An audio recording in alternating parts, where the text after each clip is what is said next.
O mensageiro.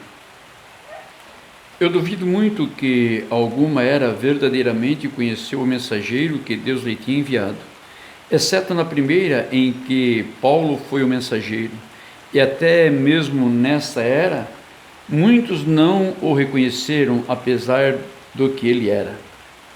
Agora, a era em que estamos vivendo vai ser uma era muito curta.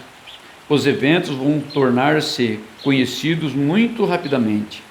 Portanto, o mensageiro para esta era de Laodiceia tem de estar aqui agora. Embora talvez não o conhecemos por enquanto, porém terá que haver seguramente um tempo em que ele se torne conhecido. Agora, eu posso provar isto porque temos escritura que descreve o seu ministério. Em primeiro lugar, este mensageiro vai ser um profeta. Ele terá o ofício de profeta. Ele terá o ministério profético.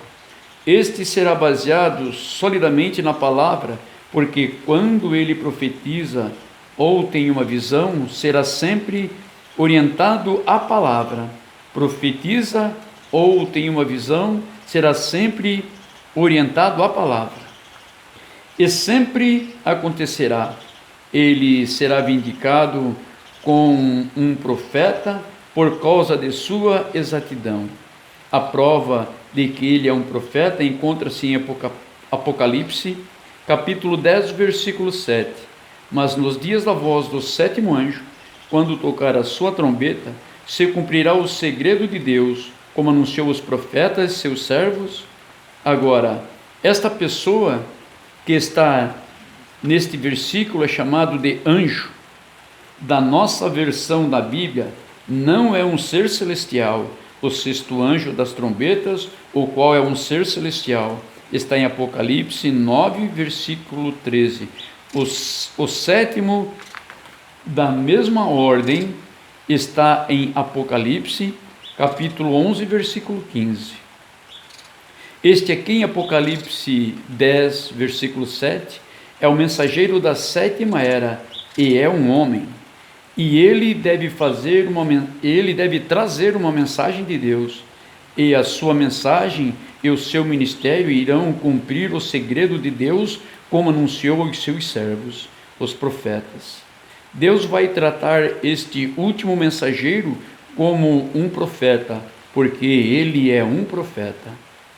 É isso que Paulo foi na primeira era, e a última era tem um também.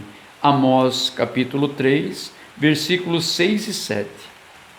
Tocar-se-á a buzina na cidade e o povo não estremecerá? Sucederá qualquer mal na cidade e o Senhor não o terá feito? Certamente o Senhor Jeová não fará coisa alguma sem ter revelado o seu segredo aos seus servos, os profetas. Foi no período do tempo do fim que os 7 trovões de Jesus saíram. Apocalipse capítulo 10, versículo 3 e 4. E clamou com grande voz, como quando brama o leão, e, havendo clamado, os 7 trovões fizeram soar as suas vozes, e, sendo ouvidas dos 7 trovões as suas vozes, eu ia escrevê-las. Eu ouvi uma voz do céu que me dizia: sela o que os 7 trovões falaram, e não os escrevas. E o que estava nesses trovões ninguém sabe, mas precisamos saber, e será necessário um profeta para obter a revelação, porque Deus não tem outra maneira de trazer à luz suas revelações escriturísticas, exceto através de um profeta.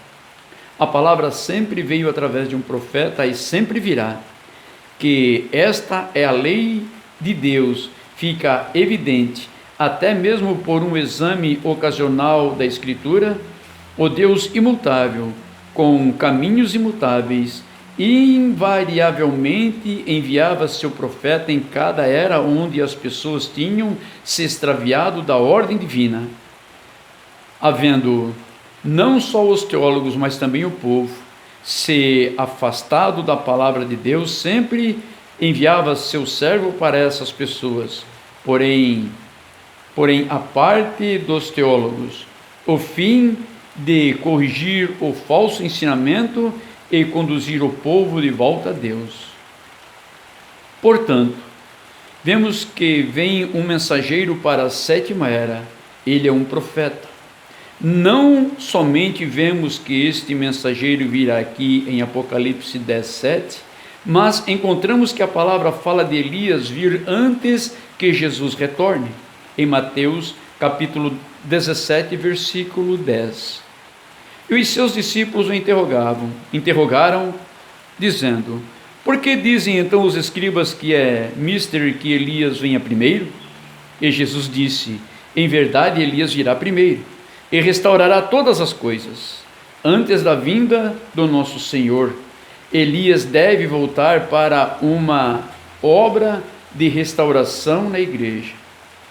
É isto que Malaquias capítulo 4, versículos 5 e 6 diz: eis que eu vos envio o profeta Elias, antes que venha o dia grande e terrível do Senhor, e converterá o coração dos pais aos filhos e o coração dos filhos aos seus pais, para que eu não venha e fira a terra com maldição.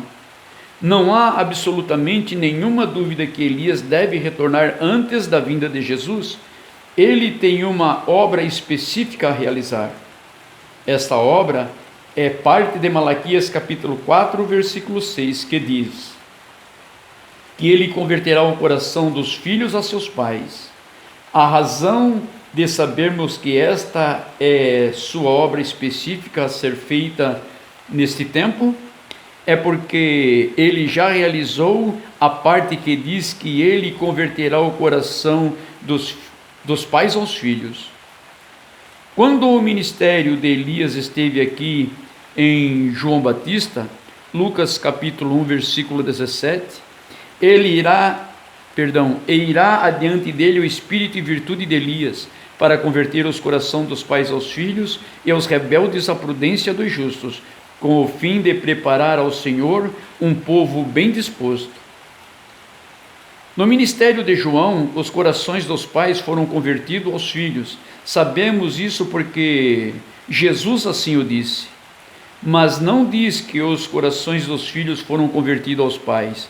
Isto está ainda por acontecer. Os corações dos filhos nos últimos dias serão convertidos de volta aos pais pentecostais. João preparou os pais para Jesus acolher com alegria os filhos no aprisco. Agora, este profeta, sobre quem o espírito de Elias desce, preparará os filhos para receber Jesus de volta com alegria. Jesus chamou João Batista de Elias, Mateus 17, capítulo 12. Mas digo-vos que Elias já veio, e não o conheceram, mas fizeram-lhe tudo o que quiseram. A razão pela qual ele chamou João de Elias foi porque o mesmo Espírito que estava sobre Elias voltara sobre João, assim como esse Espírito voltará sobre Eliseu após o reinado do rei Acabe. Agora, uma vez mais, esse Espírito voltará sobre outro homem, um pouco antes de Jesus vir. Ele será um profeta, ele será vindicado como tal por Deus, uma vez que Jesus mesmo não estará aqui em carne para vindicá-lo, como ele fez com João. Isto será feito pelo Espírito Santo, de modo que o ministério deste profeta será acompanhado de grande e maravilhosa manifestação. Como um profeta, cada revelação será vindicada, porque cada revelação acontecerá. Maravilhosos atos de poder serão realizados aos seus comandos em fé. Então será dada a mensagem que Deus lhe deu na palavra para converter as pessoas de volta à verdade e ao verdadeiro poder de Deus. Alguns ouvirão, porém a maioria fará o esperado e o rejeitará. Visto que este profeta mensageiro de Apocalipse 10:7 será o mesmo de Malaquias capítulo 4, versículos 5 e 6, ele naturalmente será como Elias e João, Ambos foram homens rejeitados pelas escolas religiosas conhecidas nos seus dias. Ambos foram homens do deserto. Ambos agiram somente quando tinham o assíntio do Senhor, diretamente de Deus por revelação. Ambos bradaram contra as ordens religiosas dos líderes de seus dias, mas isto não foi só assim. Eles bradaram contra todos os que eram corruptos ou que corrompiam outros. E note, ambos profetizaram muito contra as mulheres imorais e seus modos. Elias clamou contra Jezabel. João repreendeu Herodias, a mulher de Felipe. Embora não seja popular, ele será vindicado por Deus, assim como Jesus antecipou João e o Espírito Santo antecipou Jesus. Nós bem podemos esperar que este homem seja, em primeiro lugar, autenticado pelo Espírito operando em sua vida, com atos de poder que são incontestáveis e não encontrarão em nenhum outro lugar. O próprio Jesus, ao retornar, e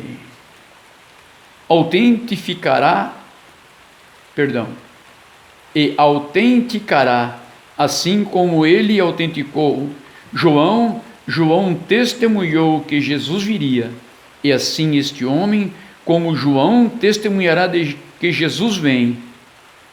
E o próprio retorno de Cristo provará que este homem, de fato, era o precursor da sua segunda vinda.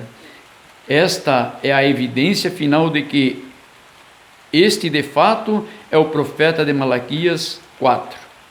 Porque o fim do período gentil será o próprio Jesus aparecendo, então será tarde demais para os que o têm rejeitado. A fim de melhor esclarecer